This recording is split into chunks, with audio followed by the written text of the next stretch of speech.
afternoon, I'm Maya Rodriguez. This is BNC, or Newsfeed at noon on BNC, the Bilyonaryo news channel, where we give you a rundown of today's biggest stories. We begin with what could be a new flashpoint in the maritime row between the Philippines and China, as Manila and Beijing clash over yet another spot in the West Philippine Sea, Escoda Shoal. China's defense ministry says they are committed to managing differences with the Philippines, but warns their patience is limited. The ministry also wants the Philippine Coast Guard to immediately remove its vessel that China says has been illegally anchored near Escoda Shoal since April. Last weekend, Chinese vessels rammed and used water cannons against the Philippine vessel transporting food, fuel, and medical supplies to Filipino fishermen in the area. Despite China's rhetoric, the U.S. unflinching in its commitment to defend the Philippines in case of any armed attack. Speaking in Beijing, U.S. National Security Advisor Jake Sullivan said Washington is very concerned about China's actions against Philippine vessels. He's also reminding Beijing, should maritime tensions reach tipping point, the U.S. won't hesitate to come to the defense of the Philippines. We believe that the order of the day should be de-escalation, and we support direct discussions between the Philippines and the PRC to that end. We also have made very clear that our mutual defense treaty applies to public vessels, including Coast Guard vessels that are operating in the South China Sea and in other waters. It also applies to aircraft, for that matter. So the PRC well understands the longstanding commitment the United States has under its mutual defense treaty to the Philippines, and the Philippines well understands that we have an ironclad commitment to support them in their lawful exercise of their rights, their maritime rights. Over now to the Philippine government's crackdown on pogos. Senator Sherwin Gatchalian says Shiela Guo is unlikely to become a state witness, pointing out loopholes in her testimony. This report from Agatha Gregorio.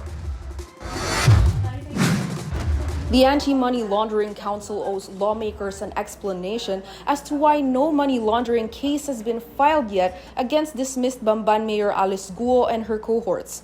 That's what Senator Win Gatchalian said on Thursday's kapiyan sa Senado. Ako personally, sisingilin ko sila. In fact, over the weekend, bago mag-hearing, humihingi ako ng updates doon sa kaso at until doon hearing nga, humihingi ako ng updates. Tama ka, pang-anim na hearing yata yung huling hearing natin. Wala pang na-file na kaso. No? At every hearing nilang sinasabi, ifa-file na, but until now, wala pa. And despite Shiela Guo claiming she was unaware as to what documents she was signing as corporate secretary for businesses under the Guos, Gatchalian maintains that she should be part of the case by the AMLA. The senator also raises conditions before considering Sheila as a state witness. Tingin ko magiging mahirap yan dahil unang-una, yung abogado ni Guo Huaping, aka Iga Guo, at abogado niyo pareho. So, ang hinala ko dyan, si Guo Huaping pa siguro ang nagbabayad ng abogado niya. Gatchalian adds, Sheila appears to have been withholding information. At base kasi sa dokumento, at ipinakita nga natin na sentro siya doon sa mga aktibidad at sa mga pinepermahan niyang mga dokumento. So, just based on the documents alone, meron siyang alam. Various officials, including Justice Secretary Boying Remulla, have said Sheila is not a reliable witness. Gatchalian says the facility where Sheila is held in the Senate is considerably more comfortable than other detention places. If Sheila keeps refusing to cooperate, he says she might find herself in a less comfortable facility. The Senate is also filing 2 cases against Iga Guo for perjury and disobedience within the week. Iga Guo had already been present in hearings before on her alleged links to Philippine offshore gaming operations. But this did not last very long, as she was later issued an arrest order for not showing up. And senators are now looking into how she fled the country undetected. The next hearing on Iga Guo's exit from the Philippines is set on Monday. Agatha Gregorio, BNC.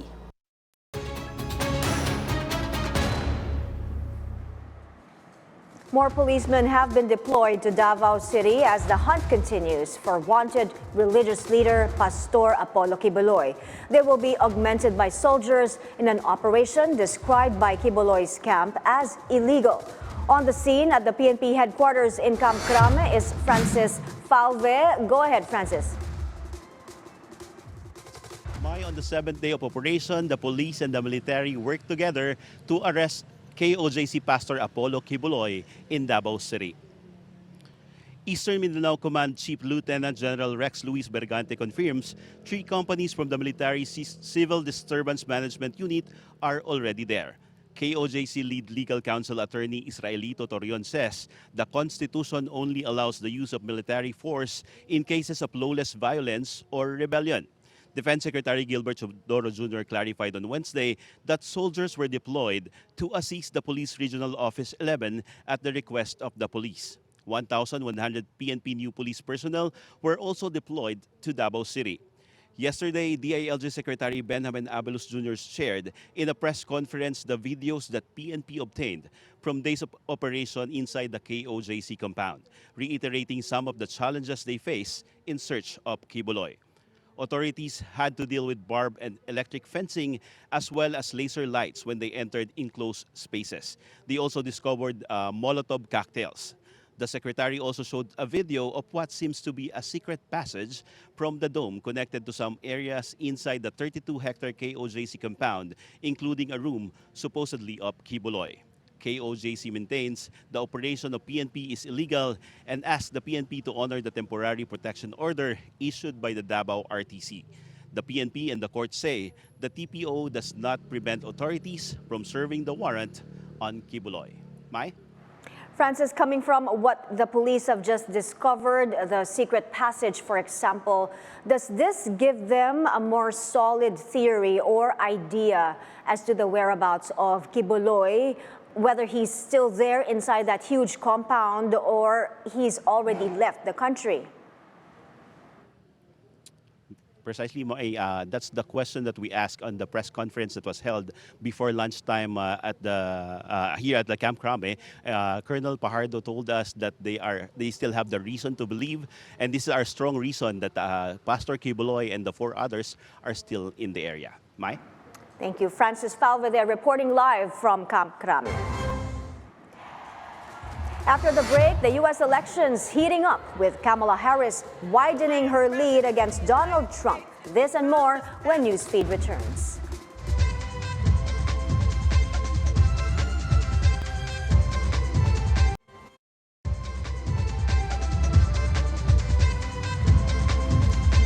We're back here watching Newsfeed at noon on BNC.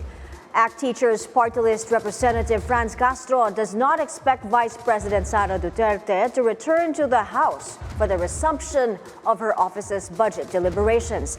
The Vice President and some lawmakers, including Castro, had heated exchanges in last Tuesday's hearing as Duterte refused to answer questions about the COA report on the OVP's use of secret funds worth 125 million pesos in 2022.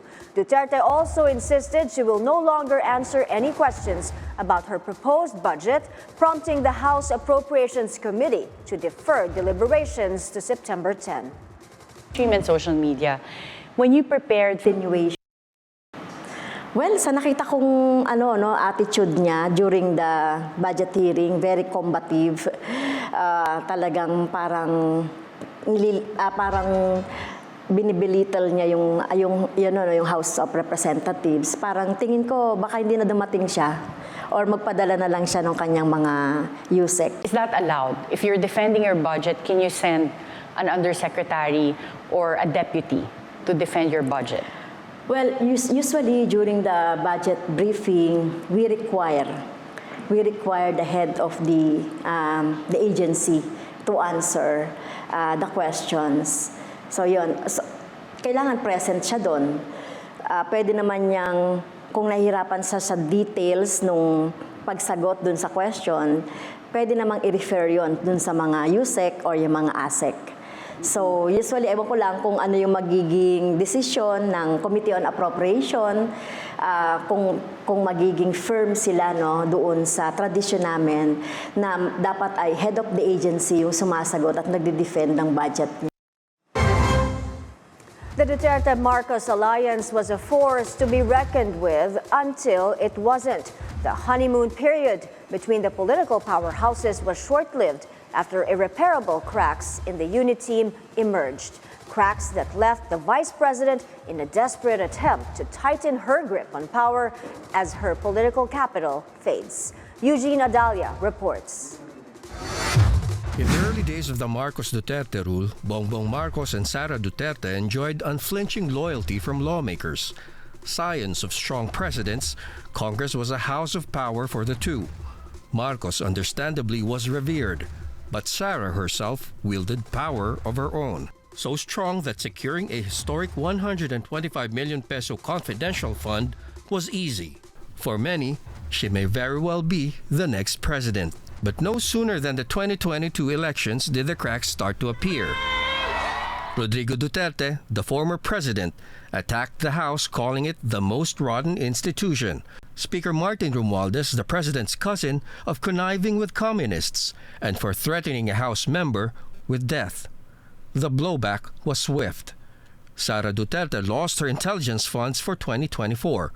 Her strongest allies, Gloria Macapagal Arroyo and Isidro Ungab, were removed as deputy speakers. Then word of impeachment against Sara began to circulate. Rodrigo Duterte threatened to rain hell on the House. But Sara's support base just continued to dwindle. Una ay yung kanilang political base ay naubos na. Yung PDP, laban, ay halos wala ng mga miyembro, ng mga kongresista. At mismo yung apat na senador na miyembro ng PDP ay nabawasan na ng isa, si Francis Tolentino.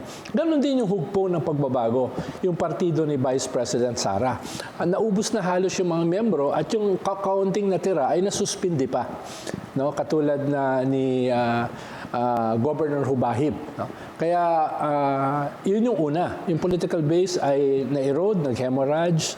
Ronald Llamas says Sara's conduct at the House budget hearing on Tuesday will only make matters worse. Many noticed her attacking who once was a staunch ally, the presiding officer Stella Kimbo, when her intel funds were being scrutinized.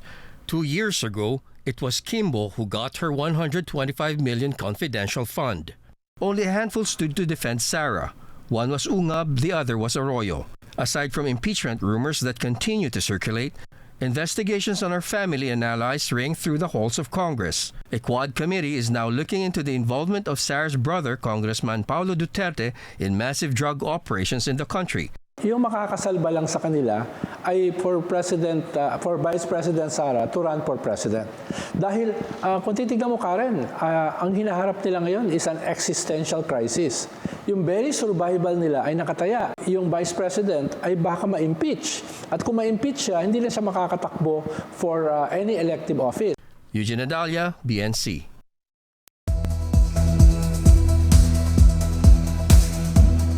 U.S. Vice President Kamala Harris keeping her momentum in the race for the White House. Harris taking a 45-41 lead over Republican rival Donald Trump in the latest Reuters Ipsos poll. It's a huge improvement from her 1-point lead over Trump in the July survey. Harris got a boost from women and Hispanic voters, but Trump is still the popular choice among white voters and men. Democrats gained ground against Republicans in national polls and swing states since U.S. President Joe Biden dropped his struggling re-election bid last month. Swedish pop group ABBA joining a growing list of artists who do not want to be associated with the Trump campaign. ABBA's hits were played at a Republican rally in Minnesota last month, but the group clarifies the use of their songs was unauthorized. They asked the Trump campaign to immediately stop playing their music. Aside from ABBA, other music royalties including Celine Dion, Beyonce, Aerosmith, and Guns N' Roses, just to name a few, have also objected to the Trump campaign playing their songs. In Gaza, a series of three-day pauses in fighting begins this weekend. The World Health Organization says Israel and Palestinian militant group Hamas have agreed to the temporary truce to allow the polio vaccination of more than 600,000 children. The vaccination starts on September 1st and will start in central Gaza. The WHO says the humanitarian pause may be extended if necessary. Over 40,000 people have died since the war broke out in October last year. That's according to Gaza's health ministry. Without humanitarian pauses, as we call it as the UN, a campaign delivery, which is already implemented in incredible, constrained, complex environments, will not be possible.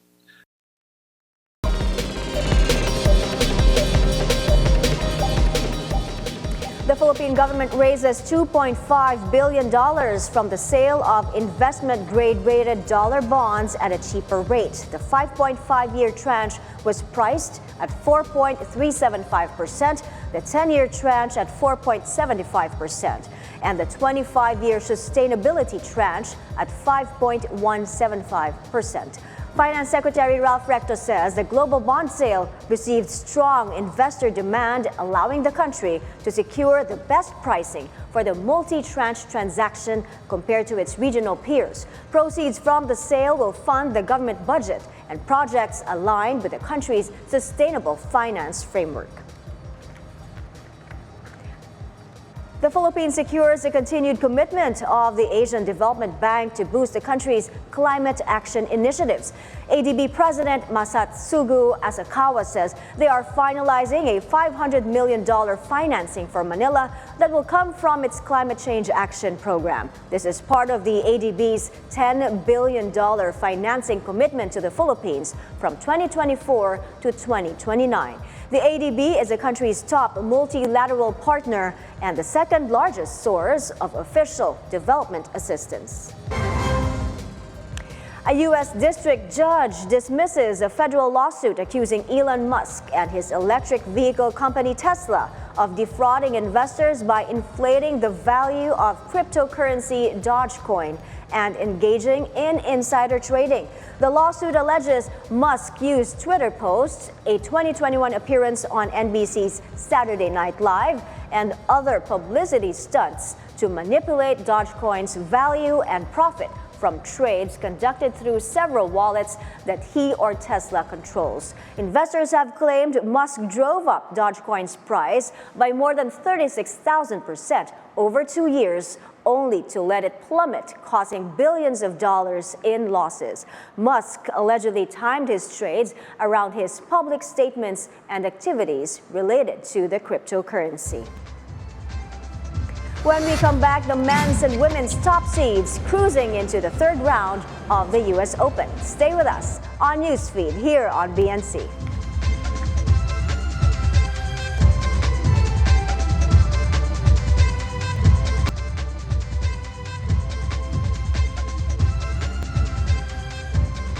We're back. This is Newsfeed on BNC. The top seeds in tennis for men and women both ease into the third round of the U.S. Open. Italy's Yannick Sinner demolished American Alex Michelsen in straight sets, 6-4, 6-love, 6-2 in just an hour and 39 minutes on Arthur Ashe Stadium.